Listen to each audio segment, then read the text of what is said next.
For over 3 decades, the VW Golf has been setting new standards among compact cars. It's no wonder that a whole car category is often called the Golf class. Will this 6th generation of Golfs meet buyer expectations? Our first impressions were positive.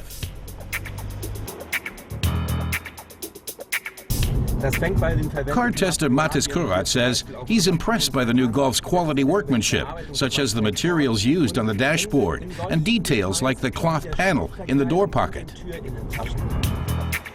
At first glance, it all seems to go very well together.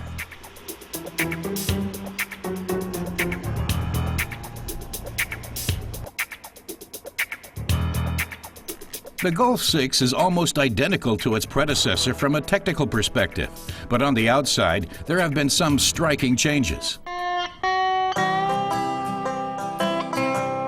The headlights and grille have a more angular look.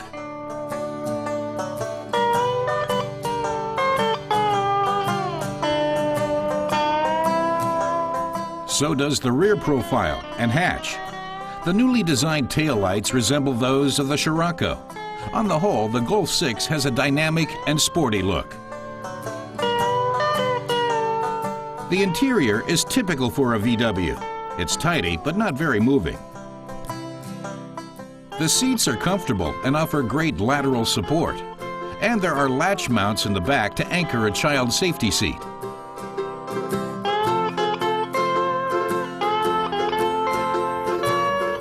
The Golf's 1.4-liter TSI engine can push 160 horsepower thanks to the added boost it receives from its turbocharger and compressor, says Mathis.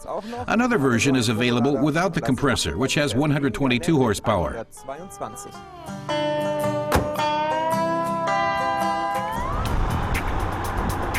Modern compact cars like the Golf are no longer just the second car for short trips. The ride on longer distances, like highway cruising, is starting to reach the comfort of cars in higher classes.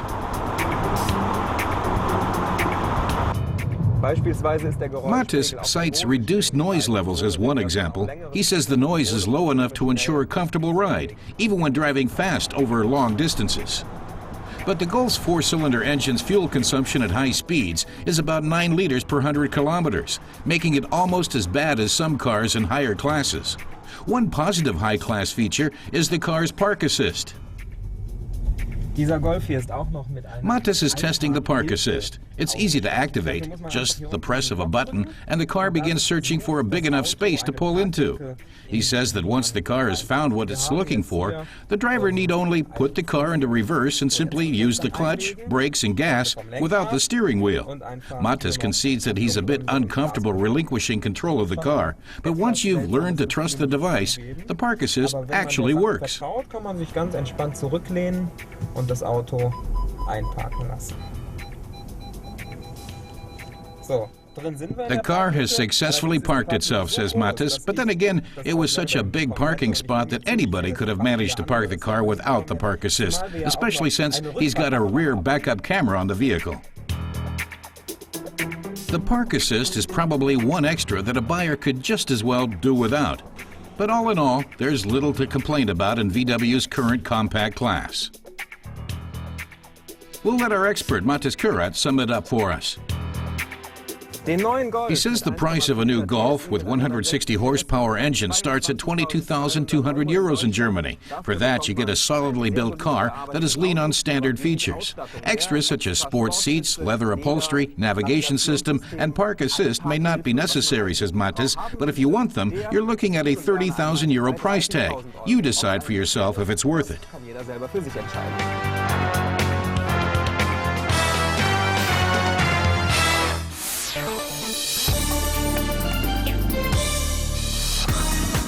Audi presents the A4 Allroad Quattro, an all-terrain version of its A4 Avant.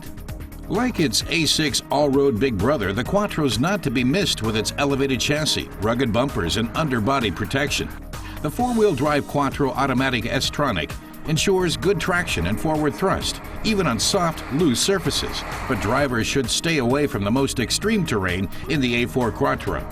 Prices in Germany start at just above 37,000 euros, and the Quattro should be available in early summer. Nissan is bringing the 6th generation of its Z-Series onto the market almost 40 years after the first Z car, the Datsun 240Z, made its debut. The car maker is rolling out the 370Z. The new Nissan is smaller than its predecessor, the 350Z, and its wheelbase is 10 centimeters shorter. Still, a wider track ensures greater stability while negotiating curves. The 370Z is also 32 kilograms lighter than the old model. However, it's the engine, a 3.7-liter six-cylinder with 331 horsepower, that really gives the new Nissan that sports car feeling.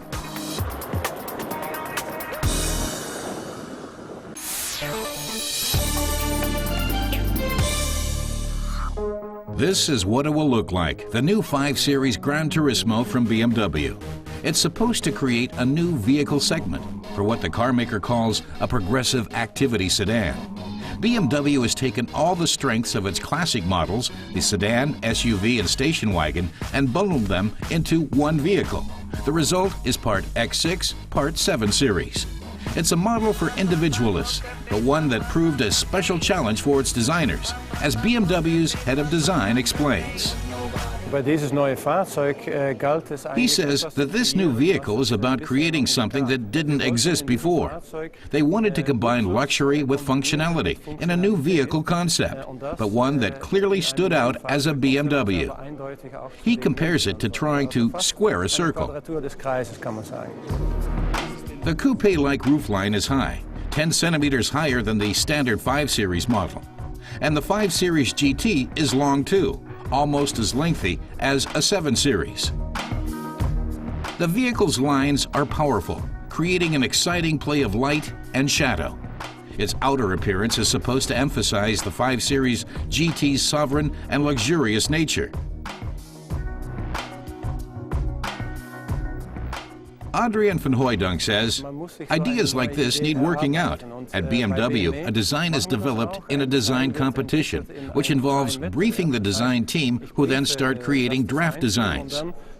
Over the course of a year or so, they try to select the best possible design. And he says that this design is then refined over 2 years until the final product is ready. Und dieser Entwurf wird dann noch 2 Jahre lang verfeinert, bis endgültig so dasteht. Inside, the Gran Turismo is even more fascinating, offering up a luxurious ambience and loads of room. The raised seating position also makes the car easier to get into.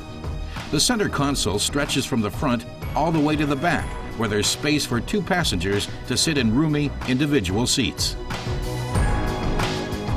As far as legroom goes, the GT gives the long version of the 7 Series a run for its money.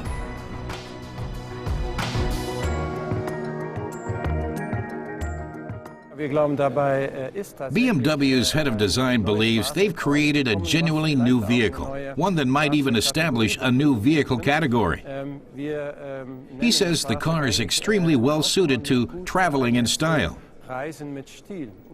You can take a lot with you, and the vehicle can be loaded in different ways, either with passengers or luggage. But he says travel in style is probably the best way to describe this combination of functionality and luxury. The driver can even choose which hatch to open, the little one for small luggage or the big one for major trips. While the roofline gives the car the look of a coupe, the GT boasts as much cargo space as a 5 Series touring car, 1,650 liters worth. The back seats fold down electronically. A dividing wall separates the trunk from the cabin, so passengers don't catch a draft while the trunk is being loaded. The new Gran Turismo has almost as much leg and headroom as a 7 Series, he says, but its size is similar to that of a 5 Series. It's somewhere in between. For now, the car is still sitting in the studio. BMW still haven't decided when the model will hit the streets, but it should be sometime in the fall. In Germany, the 5 Series GT will sell for upwards of 60,000 euros.